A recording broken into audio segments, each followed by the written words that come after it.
ఏడు చెట్టు వంక ఒక్కసారి చూస్తే చాలు పుణ్యం. అంత తేలికగా పుణ్యాన్ని ఇచ్చేది ఇంకా లోకంలో ఏముంటుంది? దర్శనం, స్పర్శనం. మీకు అవకాశం ఉందా? ఒకసారి మారేడు చెట్టును ముట్టుకుంటే చాలు. సూర్యాస్తమయం కాకముందు ఒకసారి మారేడు చెట్టును ముట్టుకుంటే చాలు.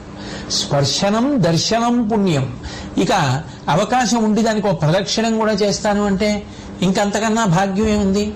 కంచి కామకోటి పీఠాధిపత్యం వహించిన మహాపురుషులు, నడిచే దేవుడిని పేర్గాంచినటువంటి మహాపురుషులు, అపర శంకరావతారమని కీర్తింపబడినటువంటి వారు భారతదేశం నలుచెరగుల సన్యాస ధర్మాన్ని కించితు తప్పకుండా పాదచారి అయి పర్యటించినటువంటి వారు నిరంతరము కామాక్షి పరదేవత యొక్క నామాన్ని ఉచ్చరిస్తూ ఉండడం అలవాటు పడినటువంటి వారు శాంతాకృతిం హితవచ పరిభాషమానం గంభీర భావముతులం విజితారిష